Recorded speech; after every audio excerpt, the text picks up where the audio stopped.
And hello, good morning, good evening, good night, wherever you are in the world. Welcome to episode 2 of Day and Night Cricket, where, we just talk cricket day and night. We have a new member on the panel tonight who we hope will be joining us on a full time basis, adding his expert opinions and comments to the discussion, Mr. Kyle Corbin. Um, very happy and very glad to have you on board, sir. I can let Thanks, you, Graham. On. yeah, man. I can let you say a few words if you want, and then we jump in right in. Yeah, man. Thanks for having me. For the time you asked me to join, I didn't even think twice. I think that these types of conversations are very healthy, especially for the sport. So I'm happy to be here. And yeah, hopefully is full time. Yeah, so let's get started. Yeah, man, definitely. Tonight promises to be a very good show. It should be quite entertaining. So let's jump in and start with the review of this first test match. So we saw that the game ended in a draw, but let's start from the top with the team selections. Were you guys happy? Were you okay with the side that the West Indies in particular selected? Um, Corbs, I'll let you go first. Since you're new here, you get the pleasure. um, I was a little bit shocked at first with the exclusion of Bravo. Um, I thought that once he made the squad, that he would boost the batting, given his recent form in the Super 50 and then in the One Day Internationals as well, especially the final one day before the Test series. So I thought that he would have definitely added a lot more to the batting with his experiences as well. Um, so that probably was the only shock. Uh, I mean, team selection for me is neither here nor there when it comes to performance. I think once a team crosses the line, the team that's selected has to do the job. I believe that a lot of thought and planning had to go into it. But that for me was probably the only one that stood out. Agreed. Ended up drawing a test match, so uh, I think that and I think a few more runs in the first innings could have probably made a little bit of difference. Agreed. Before we jump into the actual performance, though, I just want to hear from the other guys. What are their thoughts on the team selection? Corb said he was a little bit surprised by the omission of Bravo, especially having him in the squad.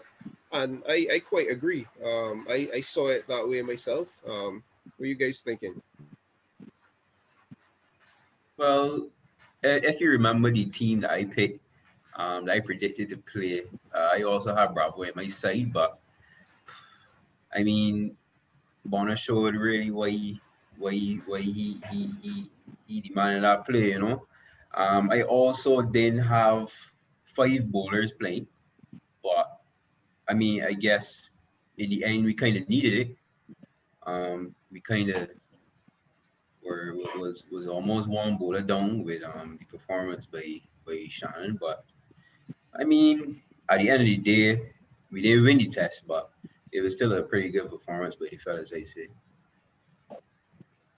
Yeah, I mean, I had similar opinion to Kyle last week as it related to the selection that we expected, just because I really did not think that Bravo would have been left out, to be honest. So I thought it was brave to go with five bowlers, to be honest, and those sort of decisions are welcome, to be honest. If you're looking to win a test match at the end of the day, you still have to take 20 wickets. And I don't mind the brave selection in the end. All right, good. Um, so having said that, let's look at the first innings. West Indies, they won the toss. They opted to bowl first, and I thought they did pretty well. I thought they got Sri Lanka for an under par score, I would say. How would you rate this first innings bowling performance? We had a fifer from Jason. We had a few other guys putting their hands up as well. You guys already touched on Shannon. So a word on each of those guys. The fifer, but from Jason and the bowling performance in general. Kurt, you could have first go at this. But from last week, I was saying that Jason, I expect him to raise his performance. But really and truly, he didn't do anything that he wasn't doing all along. He was taking wickets in the last few years and contributing with the bat. So I'm very happy with his performance. Of course, Raheem, he did reasonably well, and I thought that Cornwall, his first spell, was very, very important because he was able to contain Sri Lanka's scoring when Shannon got off to a pretty erratic start with the ball. So I thought that he played a very key role. Unfortunately, he didn't take the wickets that we would have liked in the second innings, nor was he probably as containing as we would like, but he was able to add a tremendous innings with the bat when we really needed it. In fact, a lot of the times we look at Raheem as only a bowler, but Cornwall's first class average with the bat is is comparable with some of the guys who are batsmen, you know. And his let's say average is 33.75. He has 4 let's say centuries, so that shows that he does have some pedigree with the bat. And it was about time that he was able to contribute something significant with the bat. So I really thought that those two guys played a very key role. The Silver played a key role, and basically all the bowlers contributed. Again, I would have loved Alzari to be a little bit more containing, but at the end of the day, everybody played their role pretty well, except for probably Gabriel, and he probably would, just need a few more overs to get up to scratch. Oh, sorry, and Roach, fantastic. Right, can't forget Kimura at all. Since we came out with the stats, I can let the stats guru jump in here now. Girl, I love the notes, man. I love the notes. But yeah, man, similar sentiments, Jason and Roach, very consistent as always. Jason has been missing consistent with the ball over the past 3-4 years, I'd say. Roach continues to bowl with a lot of character. He continues to bowl very good areas, testing the batsmen, testing the techniques, all that. So great performance by the both of them. With the bat, I know a lot of people won't give him credit, but my guy Campbell, I think that Campbell battled very very hard at the top of the innings, and I not gonna lie, I enjoyed it. I like to see people showing the character, showing the mettle, and I think that a breakthrough is coming for Campbell. You not gonna lie, Campbell is my guy. So continue to battle hard, Campbell. Calmiris just continues to show his form. Runs in both innings. And another one, Joshua De Silva. I've been very impressed with him as well over the past 2 series. He continues to impress with the bat, and he makes it almost impossible for any other keeper batsman to be picked at this point in time, to be honest. He adds another batsman to that lineup, done with Jason, and that is shown to be invaluable for the West Indies team.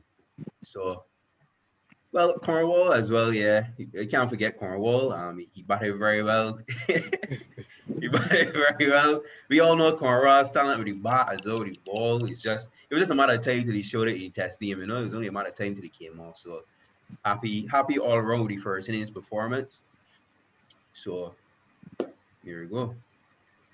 Yeah, Corpse.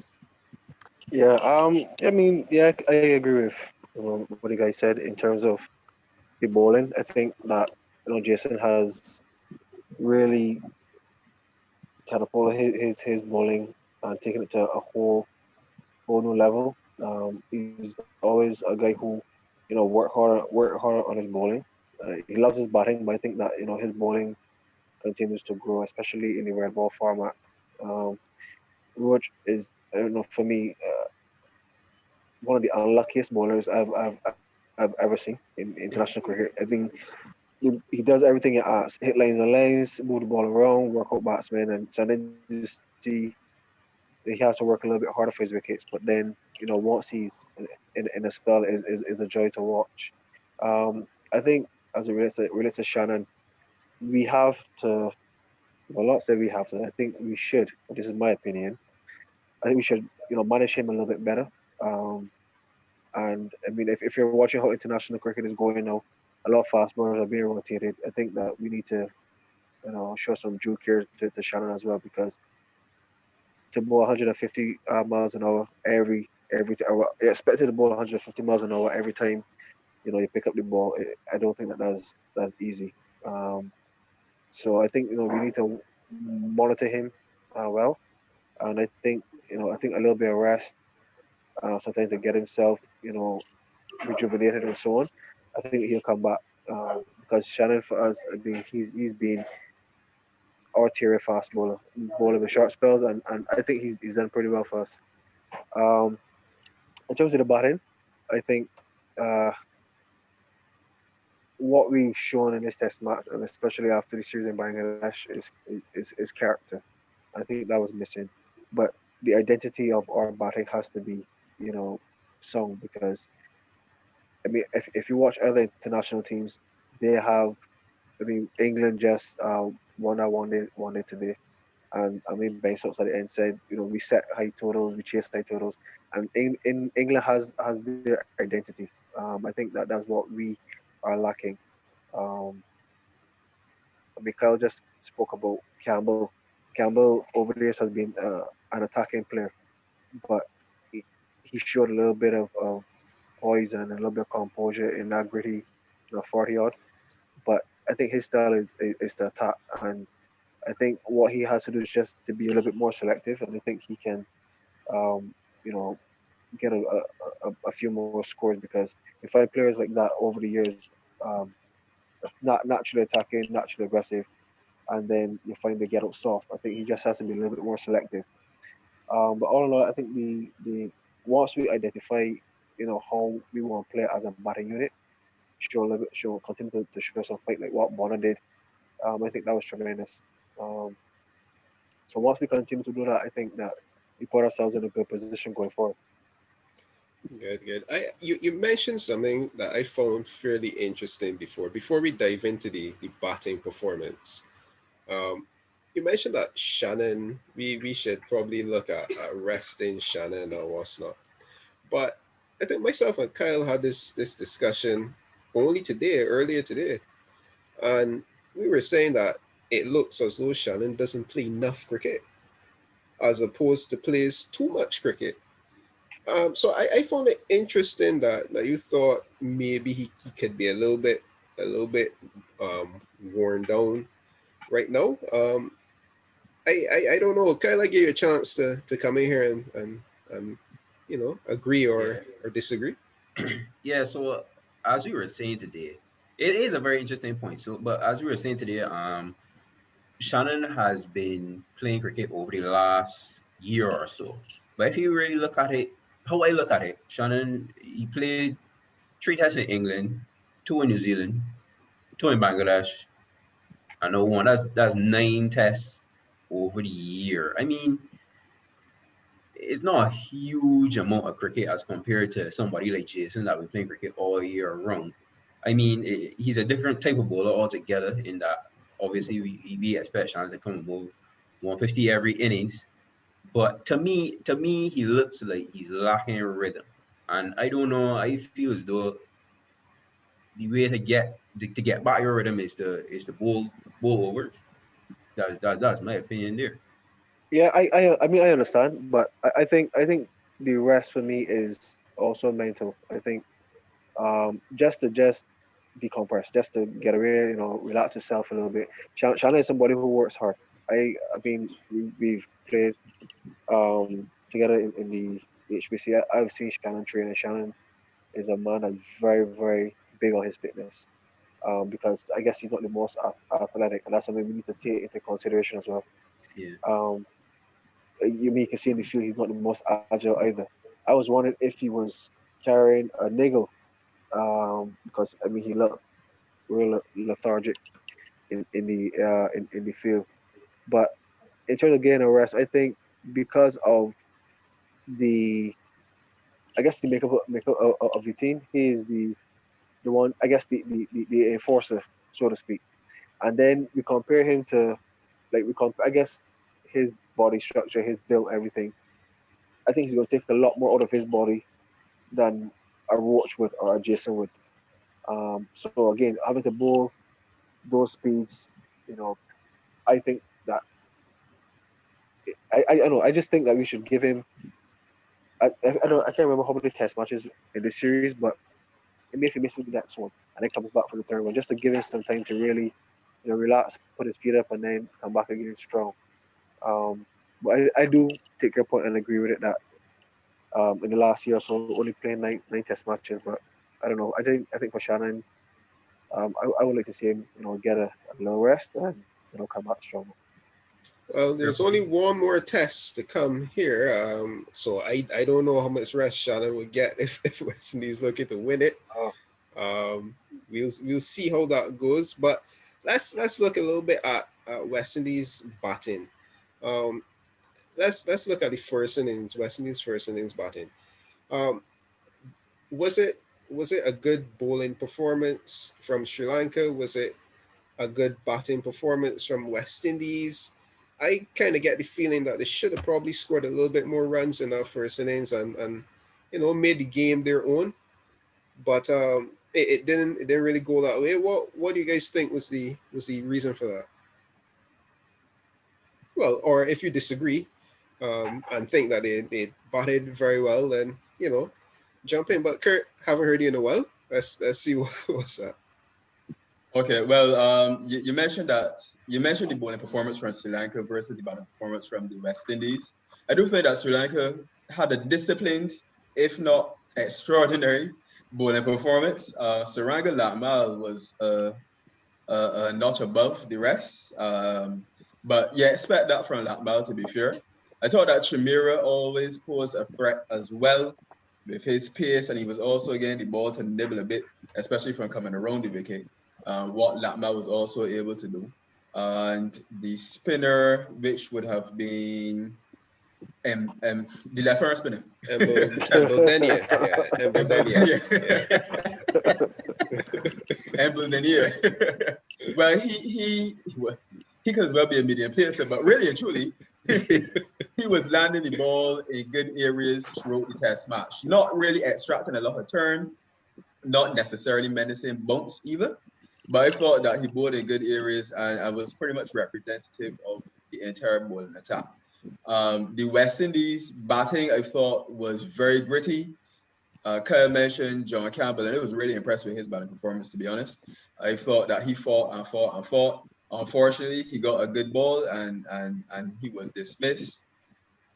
Brathwaite, well, I know we're looking for more from him. The dismissal, I think that was the second innings when he was going down the wicket. It looked bad, and against the runner player, but I thought that he did well to survive in the first innings and close out the day with Campbell to come back. And unfortunately, he didn't really get off to score. Bonner, lazy in the first innings, a lazy dismissal in my view in the first innings. And well, Mears got hold to the trap of the guy bowling the road wicket and nicking off. But getting on to De Silva and Cornwall, they played fantastic innings. And actually, what they did as well was to raise the tempo and put the Sri Lankans under some pressure, which I thought was not necessarily done with the previous batsmen. And they were actually looking to take the game away until De Silva got out soft, in my opinion, because they really thought that De Silva should have pressed on to get a big score there. And I would have loved that because I really want him to continue to do well.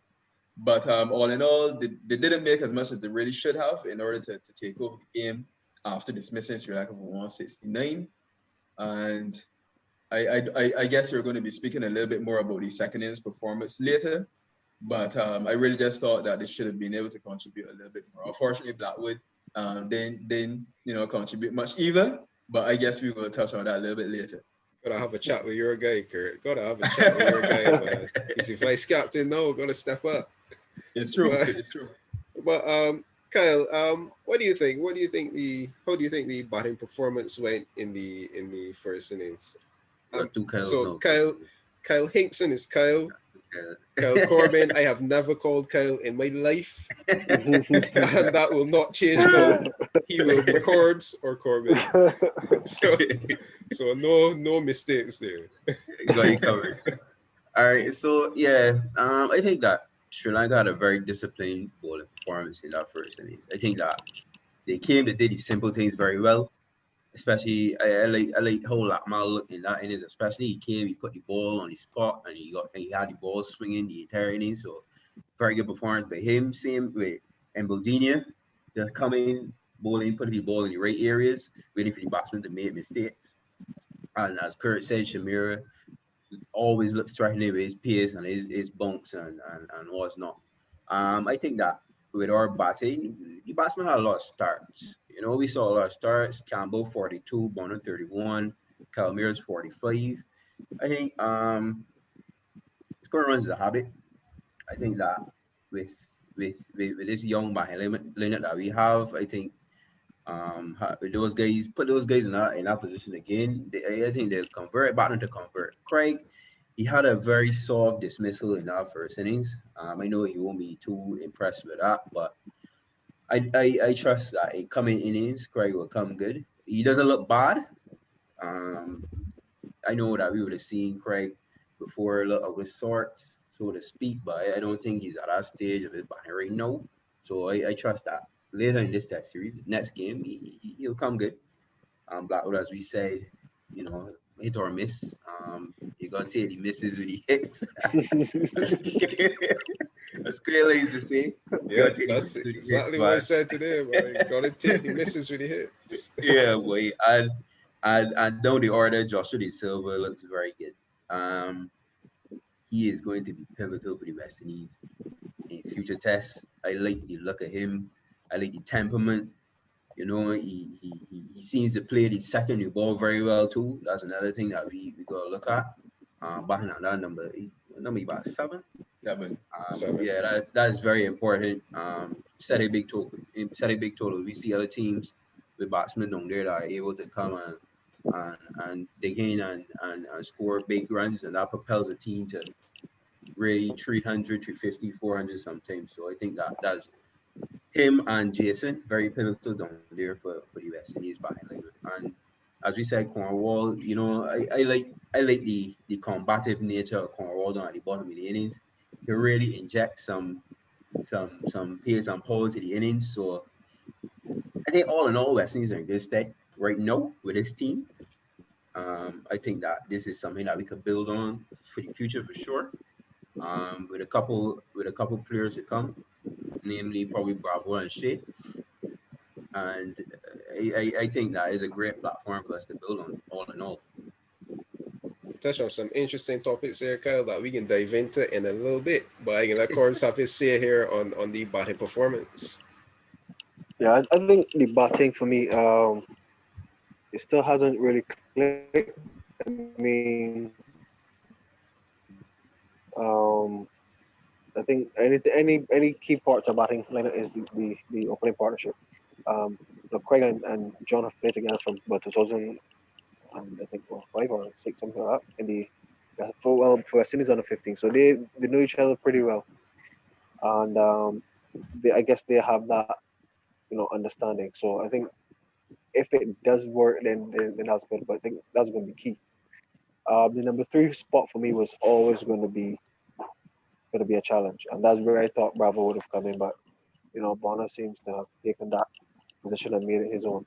Um, you mentioned earlier the starts. That's going to be very critical as well because I think we had probably 4 or 5 starts, and I think even the 60 that Cornwall had and the 40 that the Silver had, we have to consider those as well. And that would have been the difference between what I think 350 to 400 runs in first innings.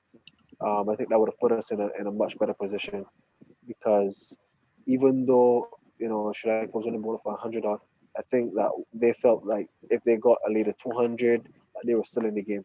Um, so I think the conversion has to improve. We need to get um, bigger 50s or hundreds and build from there. So at least I like what I saw in the second innings. I mean, it was a lot of fight. I think we just need to continue to build. So the second innings, let's move on to the second innings of the game in general. Um, the bowling performance from the West Indies, was it then that Sri Lanka batted well? We had Nisanka scoring a hundred. I think is on debut as well. We had Dick Weller falling four short of his hundred. But was it just that the pitch flattened out and nothing was happening, or was there a decline in the bowling performance? Was it a better batting performance from Sri Lanka? How do you see it? Kyle can take it.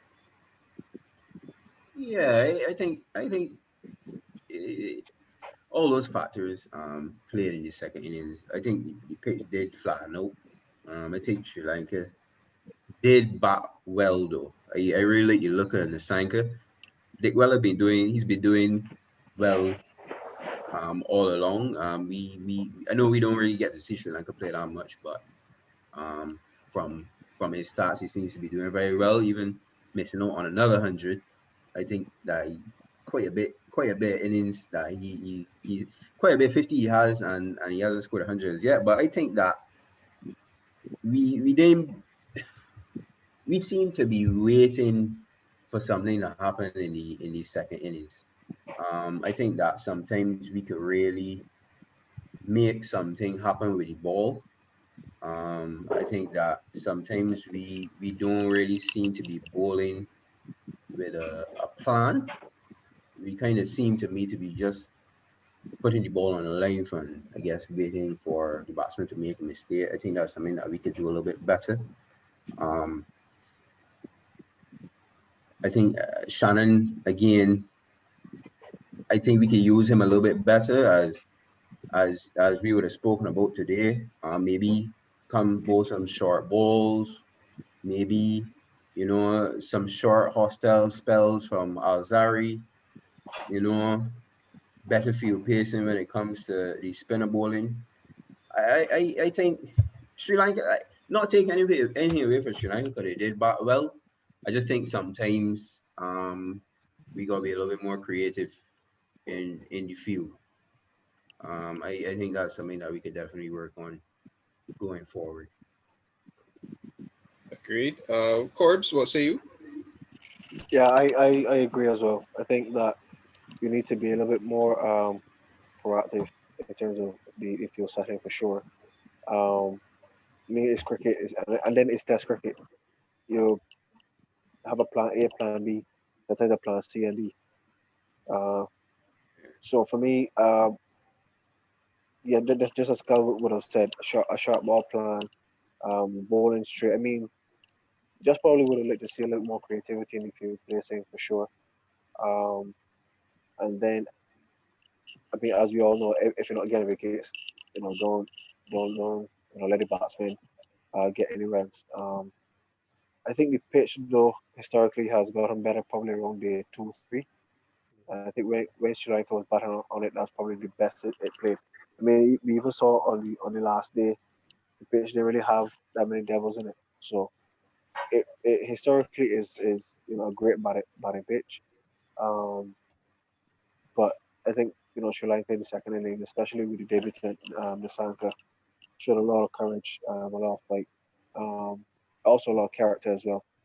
Um, I think we had one missed chance in the gully by Bonner. I think that was probably one of the easiest catches. I would have flogged myself for that one for sure. I mean, it's have a mouthful. I don't even mean for real. Um, but I mean, again, that's part of cricket. I think you just need to, and again, for me, the enforcer in Shannon, he just didn't look up to par for me. Um, So yeah, see what comes in the second test. A batsman gets in. Okay, cool. I think we also need to work out weaknesses of players. Sri Lankan players predominantly, they like to play the ball, square the good, very strong with the cut shot, probably ball a little bit straighter to them. Um, just find a different way of working them out. Um, and kind of sticking to that plan. If that plan don't work, go back in yeah, thinking, come back with a game with a different plan. I think attitude, body language, all these things are all factors that would have, I guess, um, affected the team as well. Because for me, well, from me watching, it showed. Um, so yeah, a lot of different factors, but I think once we get it right, I think that we'll come better in the second test.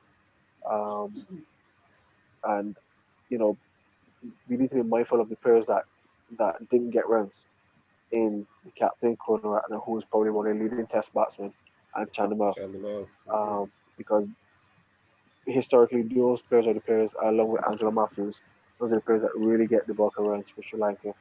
So you gotta be mindful of that as well, and probably plan a little bit better.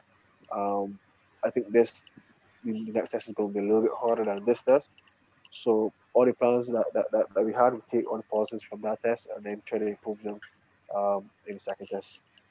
All right. Kurt, we're gonna move on to the batting performance of West Indies in the last innings of the game.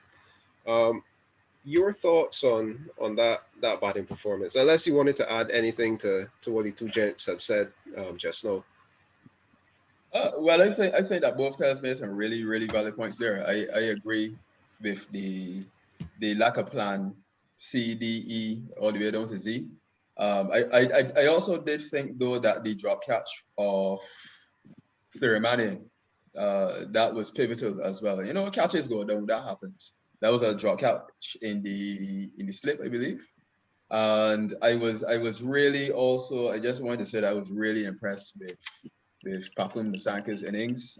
And if you look at his first class record is astounding. Impressive, yeah, very impressive Yes. first class So record. him coming in at six, I always felt a little bit weary of what he could contribute. And unfortunately for the West Indies, he was able to come good. In terms of our batting performance, well, what more can you say? But it was highlighted by Bonner. Bonner, if you watch how Bonner played in the first innings, he was definitely troubled technically when, especially by Vishwa Fernando, when he was bowling over the wicket, and he seemed to be late on a number of deliveries, and he made some technical adjustments and came into the second innings, and he looked, a class above, really and truly. I mean, yes, he has some streaky shots. That's cricket, but I thought that Bonner was phenomenal. And for a man that averages 29.1 in first class cricket, really and truly, this is not the type of batting performance that I would have expected, in Bangladesh. And now bringing that form into this Sri Lankan series, I'm really impressed with him grabbing his performance and really and truly probably keeping Bravo to the team for a little bit longer. So I'm really happy with him. I was really, again, very, very happy with Kyle Mears, because I thought that Kyle Mears really played within himself. We know Kyle as a pretty aggressive batsman, but I thought that he was able to adapt to the situation very well and stick it out as long as he could with Bonner. Unfortunately, sometimes, a break, in this case, the lunch break, works, sometimes against a batsman and the concentration, and he came out, a little bit loose, and he lost his wicket. But going from there, Blackwood, I'm not really sure what type of innings Blackwood. But as you said, hit or miss. And Blackwood is my guy, I have his stats here, so I'm ready to defend him if necessary. But he really has to play with a little bit more responsibility, especially being the vice captain. Because his technique is not as tight as it should be. I think that his instinct to play a wafty shot takes over, and it looks bad, But I hope that he is able to be a little bit more responsible coming on in the second test. I'm assuming that he would be afforded that opportunity. He should be, in my view, and going forward. Jason, I didn't touch on him in the first innings, but in the second innings, he played the role that he was there to play, which was to lock it up with Bonner. And also, I was happy that he was able to guide Bonner as well to his century when it seemed as though Bonner was getting a little nervous, especially when the rain was coming down. And this is something that he spoke on as well, wanting to get her that century. But Jason had a guiding influence to keep him there and settled. And then I was happy as well that Bonner didn't give it away after getting the century and bringing it home. Insofar as drawing the game. So I was really happy with the character of the guys. That particular spirit will all go well for the West Indies batting unit going forward. And you know what? The fact that these guys know that if they slip up for a few tests, that they have a couple other batsmen peeping over the shoulder. I mean, you have a batsman in Bravo who averages 36.47 in Test cricket, and really and truly, you really have to make sure that you come up to straps to keep him over the team. So I think that will all go well for West Indies cricket, and hopefully they can take the momentum forward into the next test match. Right, nice. I must admit that I watching Bonner especially bat, I was saying to myself, I don't know how this guy gets it done, but Mm. the important thing is that he gets it done. And I think that's what stood out for me most about Bonner's innings, his determination. And what impressed me about it as well is that we've seen, even though I admit in a very small degree in the grand scheme of things, we've seen something that I think our batting has been lacking for a while, and that's consistency. So we saw back to back good innings in Bangladesh from both Bonner and Kyle Mears and Joshua De Silva. We saw good innings again from them in this first test, all three. So I know last show we had a bit of a discussion about the whole Bangladesh fallout and the spots up for grabs and what's not. But I think those three have very much worked towards silencing any doubts that they should be there. A quick word from the other two Kyles on the batting performance. Emphasis on quick here because we got some stuff to move on to. But a quick word on the batting performance, and then I want to ask a couple questions about Craig in his first real game as captain. Any Kyle can take it first. I thought No. I thought there's only one Kyle. Point taken. Yeah, man. I think Kurt covered it. Kurt covered it all, man, and as well as himself. I think Bonner was exceptional. I think he has been exceptional. He continues to be exceptional. Keep going, Bonner. I am very impressed with Kyle Mears. Um, to be honest, we know Kyle Mears as a man that likes to play his shots, that likes to hit. He's a power player. He's a that kind of player. But his batting seems to be transitioning very well into the test game, and I'm very happy to see that. He adds another dynamic to the batting. Down at he's at 4 right now, but I think maybe 5 is his spot probably. Keeping Roston Chase and Darren Bravo on his side.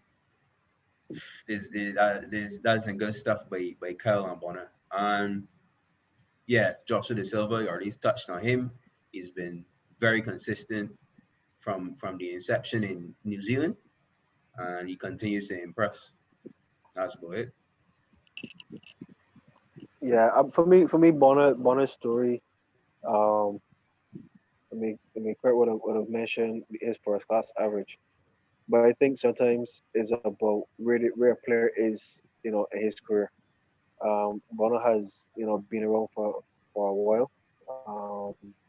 He was a part of the Jamaican team. Well, first a part of CCC team, and then went on to represent Jamaica, but then wasn't doing as well. And then if you remember with the um, PCL, we went to the Leeward Islands, where he played a real pivotal role um, in their team for I think about two or probably 3 years, and we went back to Jamaica and then commanded his play, and then you find players.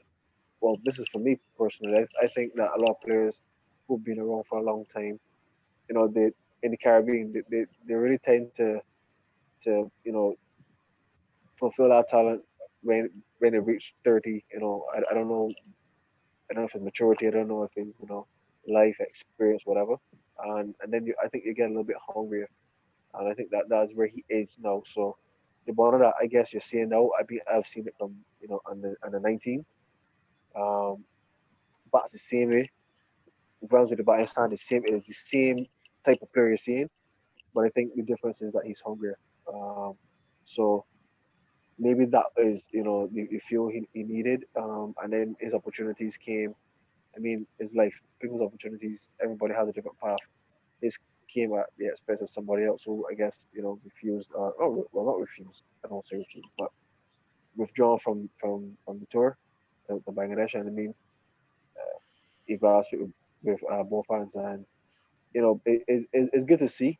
And I mean, I would like the narrative to really change in the Caribbean when it comes to age, and I think it's about performance. I think you know age is really just a number.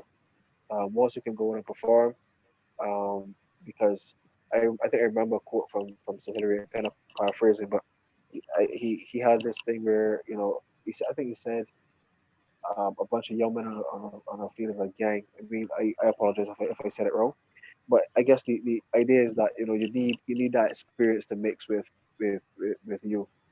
Um, I always had an argument for years. We mentioned Darren Bravo, who I think had our argument up to today as well, who would have played in the 2008 World Cup in Malaysia, and some of the players that would have come out of that World Cup, like the Virat Kohlis and Steve Smiths and Kane Williamsons, I mean, of this world, the question was always raised um, as to why these players went on and so on. I think when you see Darren, he came into the West Indies team batting around Shiv, the likes of Samuels when he was, batting really well.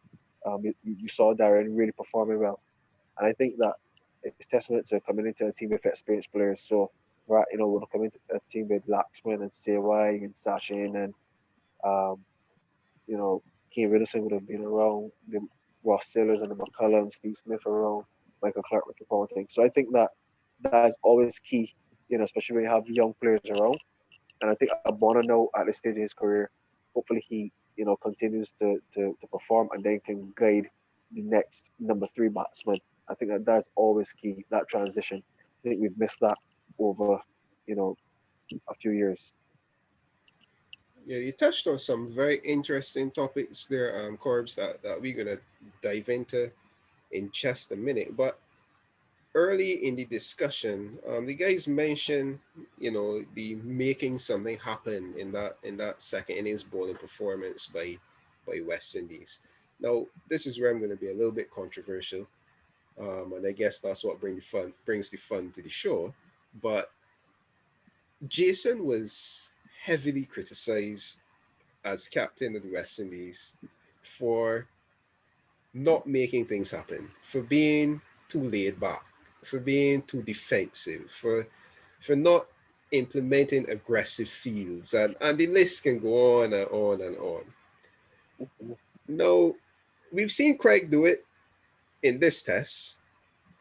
Is it a case where Craig gets a bly because it's quote unquote new? Are we seeing more of the same, or was it just justifying now? Is the fact that it is quote unquote okay with Craig now just justifying the fact that Jason was really ousted because he didn't go to Bangladesh? I I have to ask these questions. No, you're asking the I questions. I have to ask these questions and see what the guys are thinking. Kurt, have a go first. Well, insofar as this new Craig Bradford, I don't think we have an adequate sample size. 3 test matches. He was a little bit dynamic, in Bangladesh, but the wickets were turning large, and he was able to be aggressive, and we had a lot of opportunities to be aggressive. We didn't really have any situations where we were really necessarily on the back foot too much in Bangladesh, and therefore we wouldn't have learned probably too much from that. This first match here with Craig, much of the same in my opinion, and really and truly, Jason Holder was not any different from many of his predecessors in any event. We all these captains working with the same resources, and for the most part, you have to know the resources that you have and work with them. To be fair, I would like to see some more invention. Lara was said to be a bad captain, and his statistics, probably prove that as well. But at least Lara has some invention. I remember Lara setting flea slits and getting guys dismissed from short bowling and that kind of stuff. So, probably seeing some random spurs which deviate from the plan that was obviously settled by the leadership group. We would like to see those kind of things. But those will be few and far between. I really don't think there's going to be much difference, to be honest. I really don't. Yeah, between Kyle and Corbs, I am not sure who is chomping at the bit more to get in here. Kyle, I let you take it, and I let Corbs finish off on this. This is why you are the presenter, way. These questions, like that. you know, how I felt with this situation from the beginning.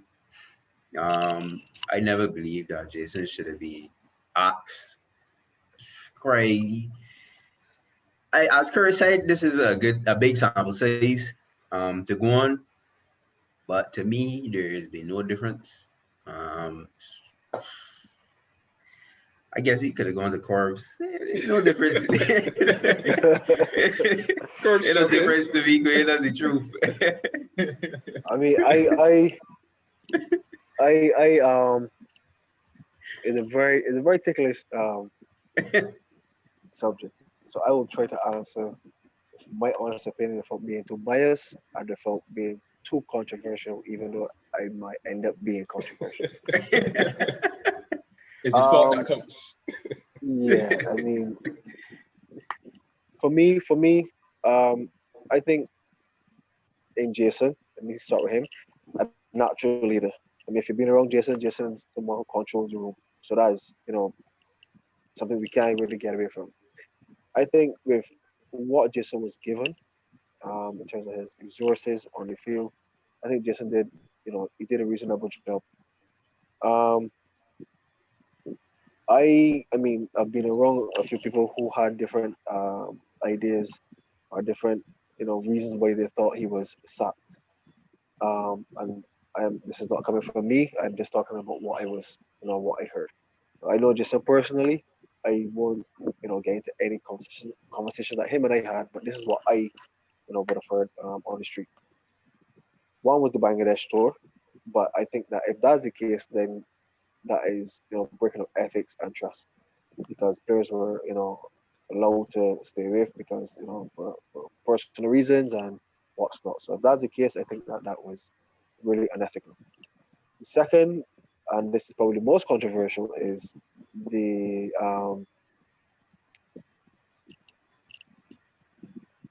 politics. The politics with the board and that kind of thing. And again, this is what the stuff that's being talked about on the streets. And that I guess that Jason was somebody who wasn't you know somebody not somebody that can be easily controlled or manipulated. He And wasn't. He wasn't the once he, yes man. yeah, and again, if that's the case, then it's sad. If it's not, then pardon me. But I think that what Jason has done in terms of our cricket, Jason has brought a little bit of um, composure to it, especially his performance. I was surprised because I think a few series, Craig was, people were he lost his contract, people were calling for him to be dropped. I don't think he should have been dropped, but I mean, people were calling for it was not the Bangladesh success. You saw him being elevated to captaincy. I think that was a little bit of recency bias, in my opinion. Um, but again, I think that the reason for Jason not being captain is more political than anything. Corbs, Because I really wish that we had you in on this first show, Corbs, because I would have had some support in my corner. But yeah, I mean, that just me. I mean, I could be wrong, but I think so because I mean, Jason has. If you check back probably the last few series, we've won test matches, some really memorable test matches. And if you look back to I think 2019 when England came here, we we played really well.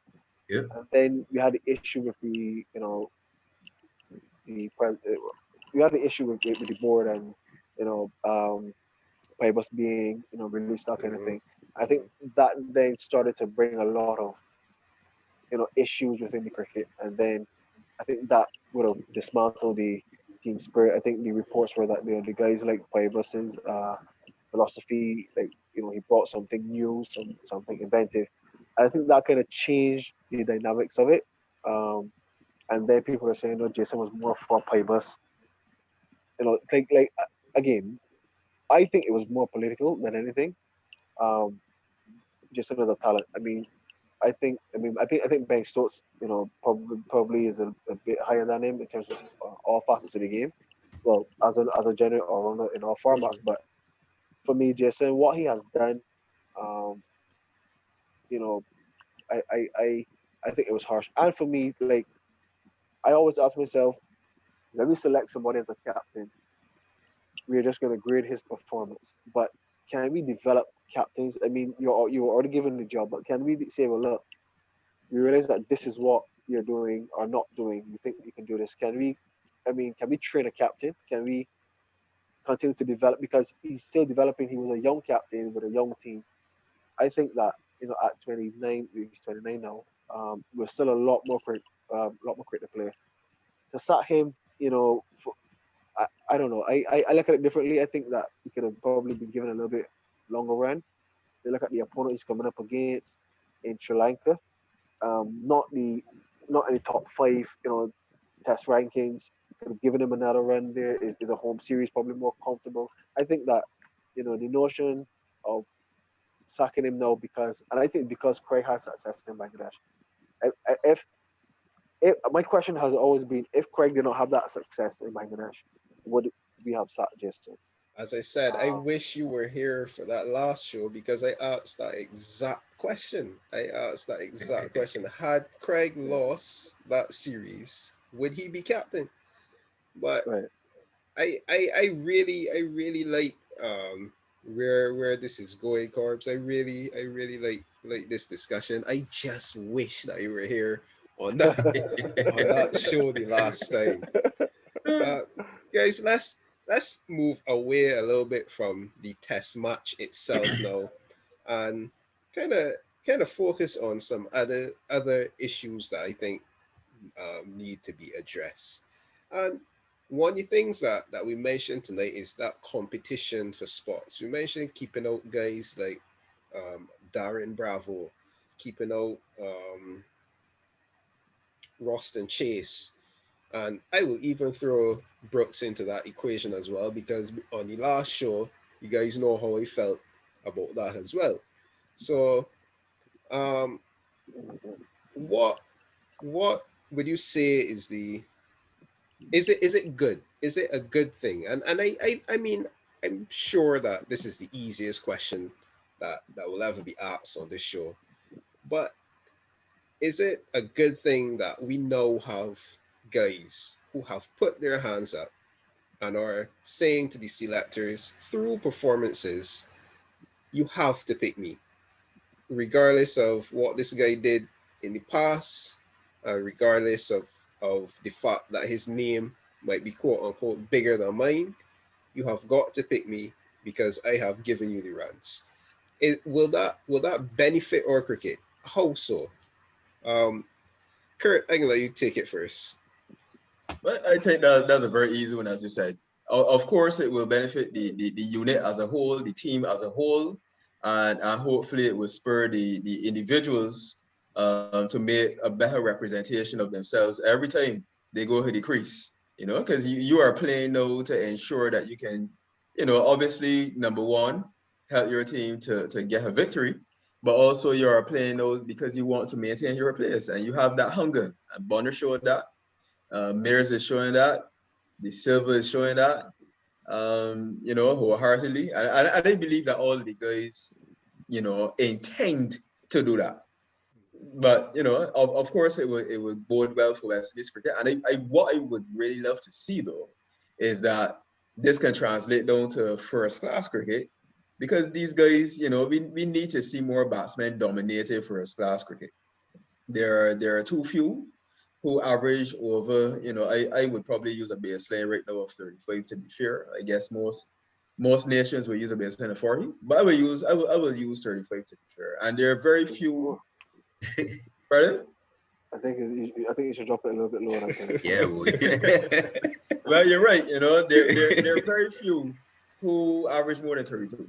And if you look at it, there I could probably pick out about eight, and one of those is Demon Smith, and if I made any exclusions, I could be wrong, but one of those is Demon Smith.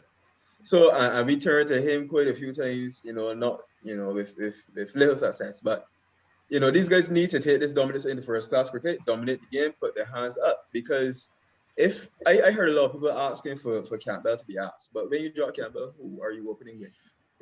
I mean, you could probably say, okay, pick the best batsman, and one of them goes forward to open, but there's no other opening batsman there to select that you can reasonably expect to go into the international arena and hit the ground running.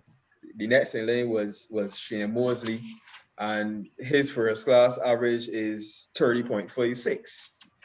So I'm not sure that enough batsmen are being dominant. The same Heckman that I hear a lot of people, balling down the players for. And I'm a fan of Heckman, but Heckman's first class average is 31. He has one century.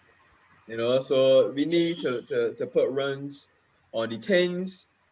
Shea Hope needs to go back and dominate the first class cricket, and all of them need to come back and bring the hunger into that first class level, so that the first class game can be expanded, the quality can be higher, and therefore then we can also have a bigger pool to choose from. Well, while we on this topic of first class cricket, um, I find, if only by observation, that a lot of our guys, once they play test cricket, they don't play a lot of first class cricket after. And I don't know if that is just due to the fixed fixtures being scheduled incorrectly or inappropriately, or I don't know what the reason for it really is. But to my mind, I can't remember Shea playing many, if any, 4-day games in the last couple of years. And I think that something like that, when you have gone to the top level and you have been dropped or you've been rested or whatever fancy term you want to use for it these days, I think that the absence of that first class cricket, going back to play cricket, I think doesn't really help your progression as a player. Um, and I know that other factors come into it. I know that maybe your first class season isn't long enough. That in itself can be a whole show, but Yep. yeah, but just looking at it on at face value, I just don't think our test players play enough first class cricket. I don't think we have any guys in that side right now who have played half the matches that Nasanka has played in first class cricket. And I, I, yeah, corpse. I again, these are topics that kind of hit home for me. I think that while we are focusing on first class cricket, that we should not neglect the need for academies. Hmm. Um, I should have to say we've all mentioned the records of first class cricket, and we can look at Abona whose average before he entered into Test cricket was I think 28 or 27, and then we're looking at him now like like a guy who would have played 10 years in Test cricket. I think we need to kind of get away from this because look, for me, there's no difference between a guy who averages 27 and 32, and that's how I look at it. All that means is that you're gonna score five more runs than me. Mhm. You understand? For me, is it goes deeper than that. It goes to conditions. It goes to the type of player. Does this player fit the team? It goes down to because I was playing first class cricket for a while. I know players that would score runs against certain opposition or in certain conditions. So let's say you pick a guy A who scores runs in Guyana, Trinidad, but then every time he comes to Kansas and Oval, where the pitch is bouncy, you know, he fails. But the next series is against Australia. So he ended the first class season with average of 45, but when he came to Barbados, you know, Slips had a good at Jackie because the hands mash up. So for me now, it goes deeper than just first class stats. The manner in which a guy scores his runs, and then this is where the academies come in. I find whenever we go up against opposition, these I remember when I would have represented West Indies A, those guys had stats on us, and those guys came to us and they were like, when wait, you guys average 30? Well, we gonna beat y'all like in 2 3 days, and we won the series. That series had in Rohit Sharma, Dhawan, Pujara, Rahane, like quality players now. And after the series, those guys humbly came to us.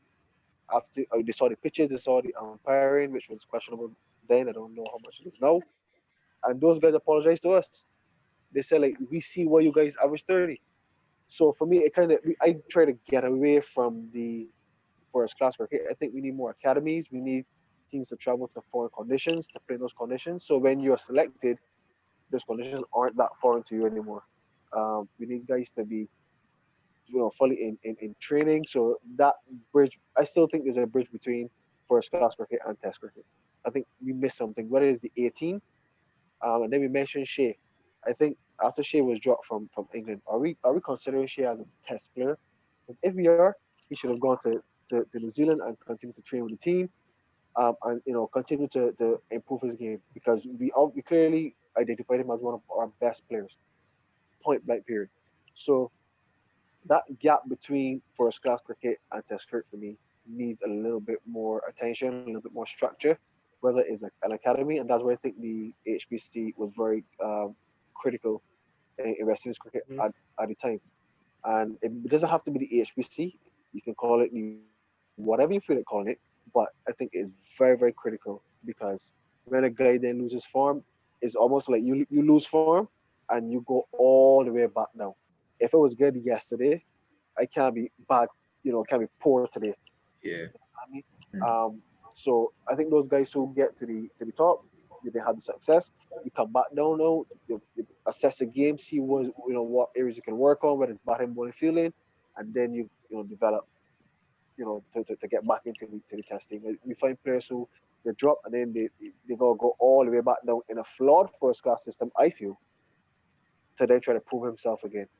That I mean, you see it.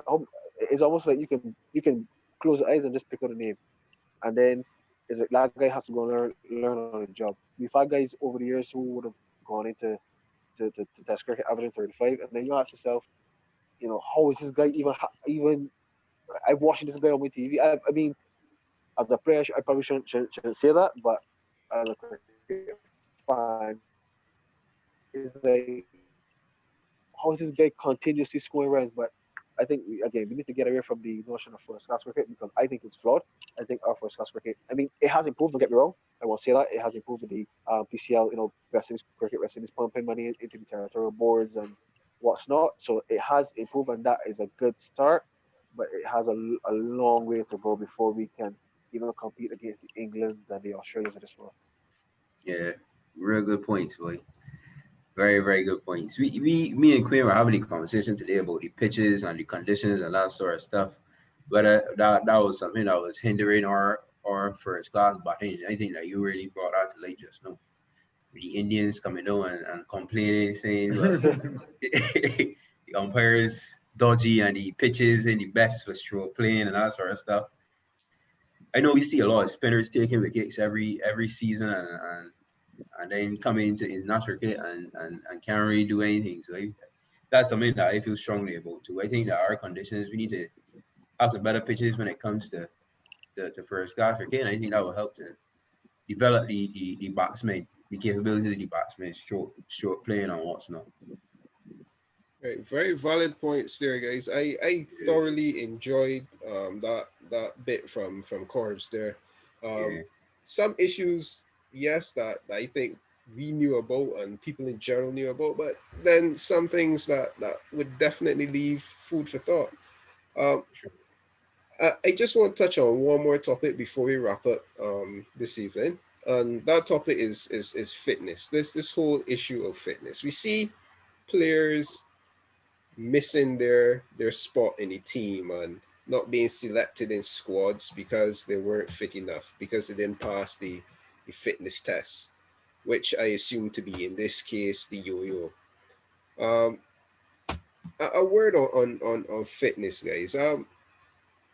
How do you guys view this whole thing about play failing fitness tests? Should these tests be standardized fitness tests, as in one size fits all, or are we looking at a different system? Um, Corbs, I know you really like this topic, so I'm going to let you open the innings here, and we will chip in We afterwards. will chip in. But well, we got a personal trainer here first of all. So anything I say, please don't use it against me. Um, You don't gotta worry about that. It's me that got here in the morning. was I it? um, I understand, the standardized testing. I think you have to have standardized testing if ICC, you know, implements that. That is fine. I don't think that it should stop a guy's selection, and let me explain that. If let's say I'm not coming back from injury, because there are many factors um, that can affect somebody failing a fitness test. Um, if the pass mark is 40 and I'm just coming off an injury and I ran 32, but I'm performing. I mean, I'm performing. I think the key is to perform. I don't think that that player should lose for his contract, uh, or be dropped. I think now what we need to do is to say, okay, that guy is at 32. That's where he's at. How can he then improve? I think then that's where it becomes more individual. You're still trying to get the benchmark or whatever, but then we need to focus now more on the individual. Because I've been in many fitness tests and we've seen guys just come to run the bare passport at 40 and then, walk off as strong as possible. But the idea for the fitness test is to run until you can't run anymore. You understand? So then I think that that's cheating it. But then why should that guy be given the opportunity to play if he's not going to perform as good as the guy who's running 32? Why not then say, okay, you're at 32, let me improve you to get to 33, 34, and then I'll give you a time span. Let's find out why you're failing this test.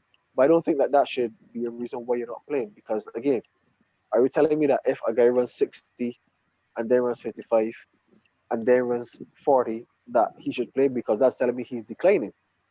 So then he needs a lot of attention because he's playing, but he's declining. Whereas this guy just ran 35, he's at 38, and he changed his diet, he changed his fitness regime, and I think that we need to be a little bit more. We have to look at these things under the microscope a little bit more before we say, okay, you're not playing, because these guys' careers. Um, in saying that, I will not be in defense of a guy who has no um, respect for his fitness, who does not, want to improve, or who just turns up to do the bare minimum. I think there's no place for that at all. But again, I think it can be ticklish, it can be a little bit tricky, but I think that when it comes to selection and especially docking the pay, that kind of thing. Um, I personally don't think that that should be the case. I think that what Cricket West Indies over the years has done is try to stamp down on fitness, and I agree. We should try to be the fittest team on the park. Fitness improves your overall performance, it improves your overall thinking.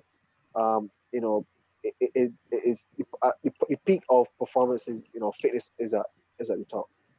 But I think then we shouldn't just look at the benchmark. We should just also look at the individual to try to get each individual better, rather than just having everybody pass the proclaimed pass mark. Because then, are we really? I mean, what are we really testing? If I run to 40, I can make it tomorrow run. I run 40, but is that going to equate to runs, to wickets, or is it just I ran 40, so pick me because the other batsman? Because again, as I said before, all the batsmen averaging the same. I mean, is no real standouts. You're gonna pick me because I ran 40, he ran 38, or you're gonna dot his pay because he ran 38. I don't really agree with it. So, Kyle, I'm gonna let you jump in here right now, but I'm gonna Yeah. play devil's advocate for a little bit as I usually do. So, what about the people that say, listen, you as a cricketer have one job: stay fit, score runs, or stay fit, take wickets. However it goes, you are paid to do that. Why should I be lenient with you if you cannot pass my fitness standard? See, Kyle, that was you could jump in here. see that was exactly the point I was going to bring just now. I take that. I think that the reason why we have it, the way I see it, the reason why we have it as a standardized 40 for certain people, because obviously, there's some persons who would never be able to reach that standard. I think that probably Chris Gill and Cornwall and those sort of people, obviously they'll never be able to reach that standard because of their body type and what's not what. So But for the so sorry, others, I don't want uh-huh, to interrupt, but why uh-huh. why can't Chris get around 40? Because I Well, don't know what does his body type have to do with him running 40. I want to understand that. I think that.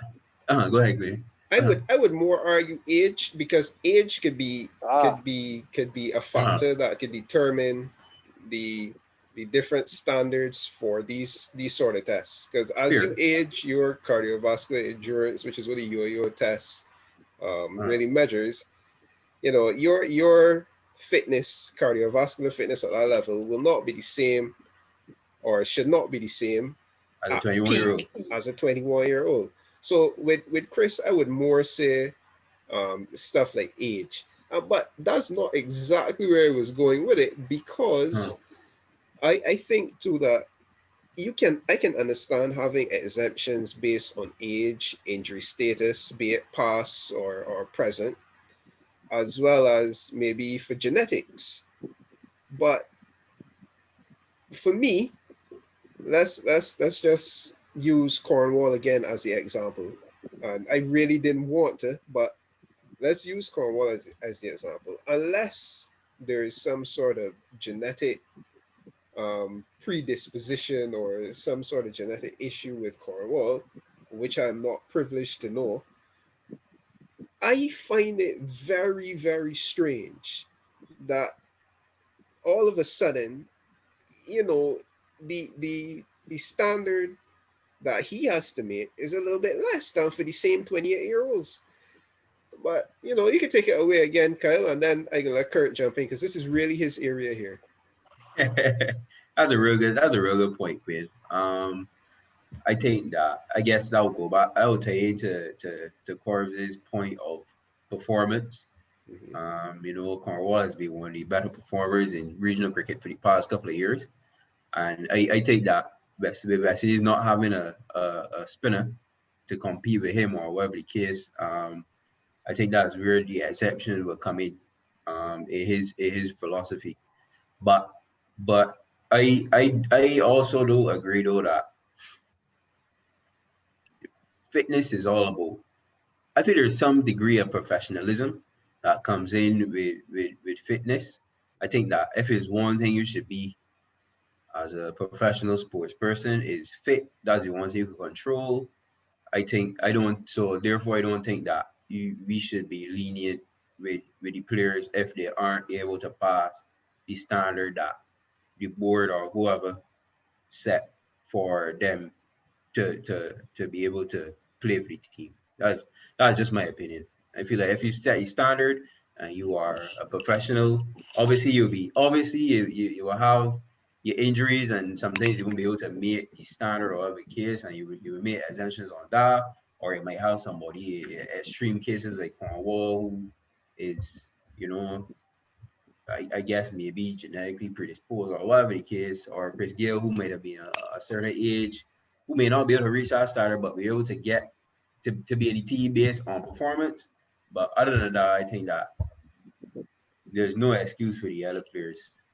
Make the standard or don't play.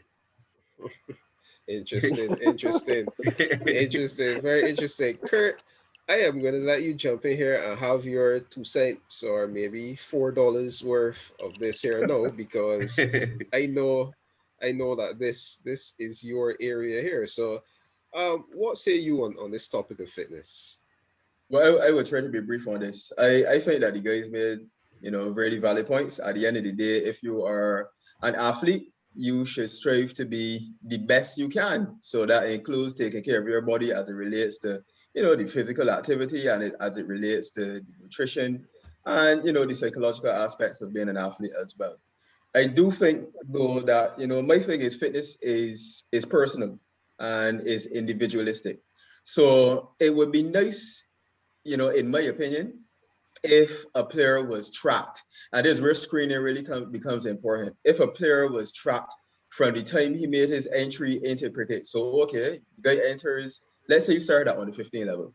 The guy entered out on the 15 level at, a particular value of fitness, whatever test you decide to use or series of tests, because for me, a yo-yo test is a cardiovascular test, but if you have a certain role as a sportsman, there may be other tests that may come in handy as well to, enhance your abilities within the sport. But if this guy was, trapped from 15 years old all the way through up, and then enters the West Indies, or, whatever team it is, their setup, I think that that would be a good way to establish, what the baselines should be as you continue to come along, so that if your baseline was 50 before, for a particular test, and I just throwing numbers out there.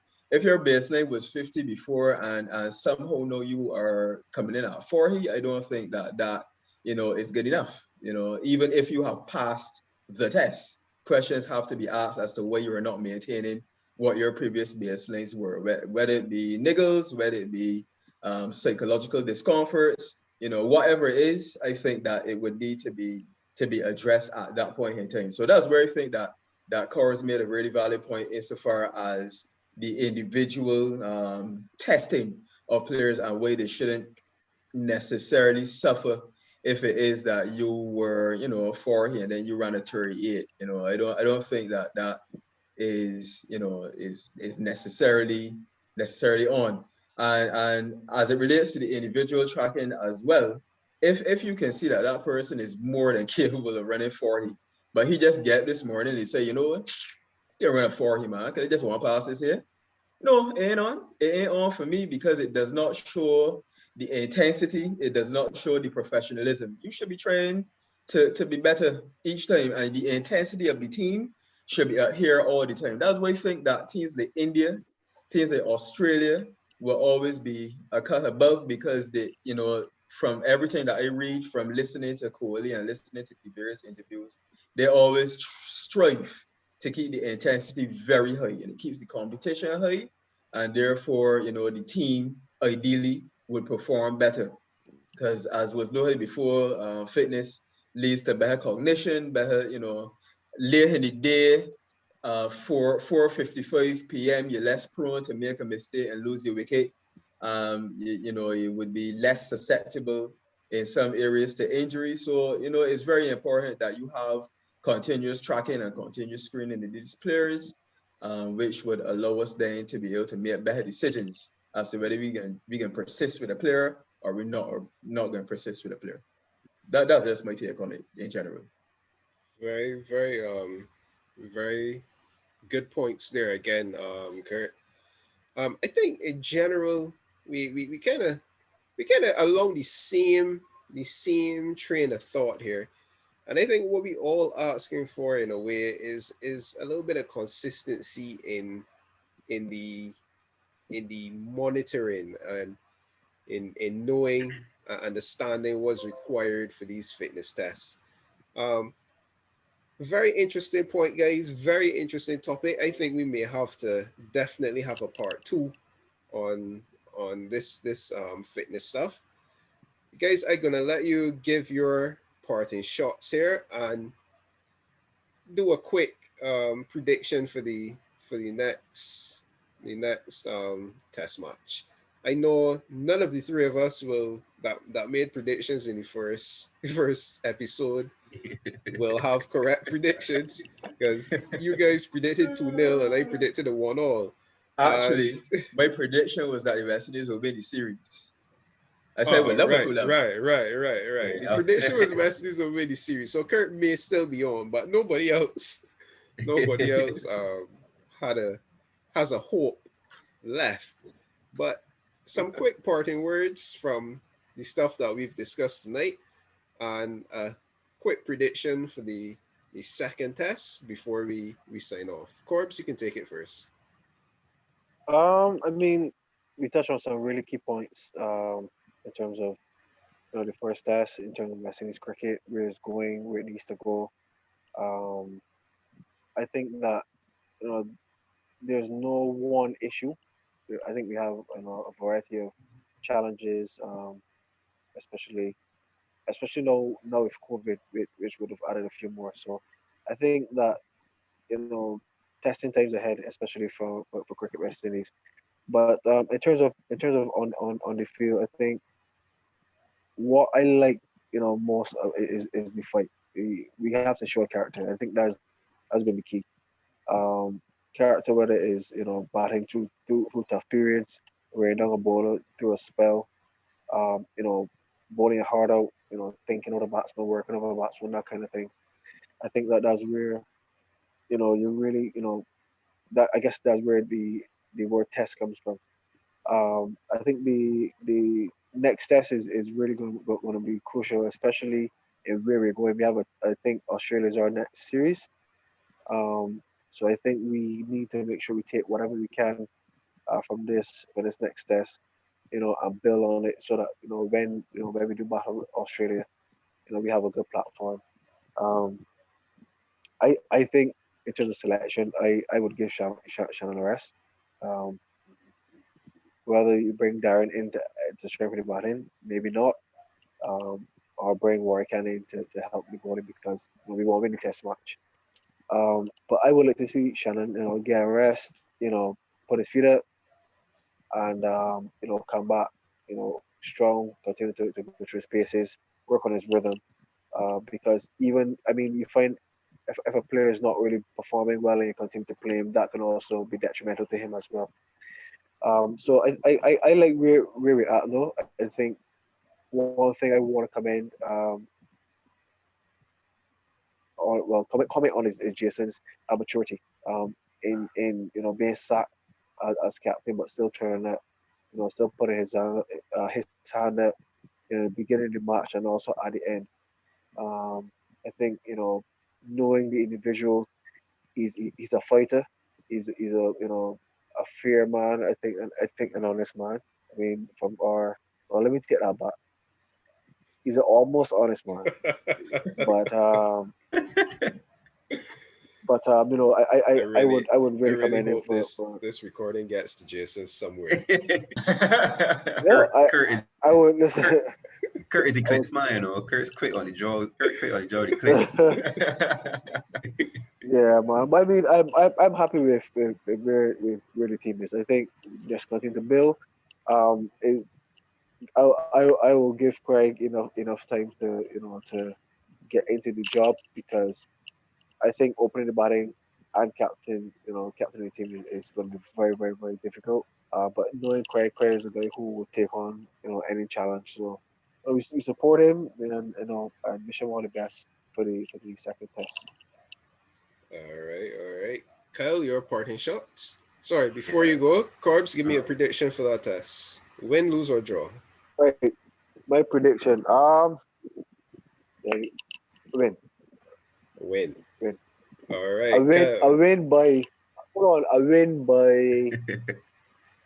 win by 67 runs. 67 runs. 67 runs. You want at the end of day 4 or this game to day 5? The first session of day 5. First session, day 5. Quite precise. Quite precise. I Kyle, don't your know who's gonna win it. uh, your Yeah, parting man. shots, Kyle. Yeah, man. I can be short and sweet. Um, yeah, the fellas, a lot of good points were shared tonight. Um, I love these conversations about West Indies cricket. I know we could go on all night. I think that right now we are in a good position to win the series. And at this stage, every series win is a plus to West Indies. I'm going to predict a win for us, of course, as I went 2-0 in the first episode, but it didn't really work out for me. I am also going to be bold and predict that Campbell is going to raise the bat this test. What do you mean? He gonna stretch Campbell, his shoulder? You mean? Campbell is going to raise the bat in this test. And yeah, he's going to carry the West Indies to victory. We are going to win by 10 wickets. Aye. And yeah, man, and take home the trophy. So that's what we're going to do. All right, Kurt, boy, you know that you have to be specific here now. I was just going to say that I'm not going to be as precise as the gentleman, but I know that my early prediction was that the West Indies will win the series, and I'm not backing down from that at all. I would like to see us continue the fight that we show with the bat, continue that momentum, because it's crucial that we can win this test match and take the momentum into the next series. Is really crucial that we have confidence as we progress into the next series. So I am hoping that Kyle is absolutely correct and that John Campbell can get a score, because I would love him to get a score, to be honest. Kwayne, you know that when he was selected, I was a bit unsure. But what I've seen from him, I mean, the statistics I don't think really tell the story with Campbell. I think that he gets off the starts and somehow gets out. I think the statistics from that point of view tell the exact story of George Campbell. Well, that's the argument that I always made, right? But I do think that he shapes up okay, and I don't think that recently he's been really, gifting his wicket as much. But I would love him to do well. I would love all of the guys to get some scores and take the momentum into the next test series. And that's basically it. Take that hunger, keep that hunger going, and just progress. So you're predicting a win. You're giving us any specifics, Kurt? Come on, man. The specific that I would like to go with is that we will have some more centuries underneath our belts. So I would love to see. I'm hoping that Kyle was correct. I would love to see a guy like De Silva convert and get that big score, because I think there's a lot more to come from De Silva, to be fair. In terms of the team selection, I would love us to continue to be brave and play we have to see what the pitch has on offer to make that decision. But play the 5 bowlers, I think, is good, because I don't think that we had a strong enough 5th bowling option. I mean, Mears came on and he did a good job, but I heard they were speaking about his ankle, so I'm not sure how much overs he has to offer. So I do think, in retrospect, conversely to what I said last week, that the 5 bowlers definitely is a good selection. I would stick with Gabriel, because I do personally, not discounting what Corb said, but I do think that he needs to find some rhythm.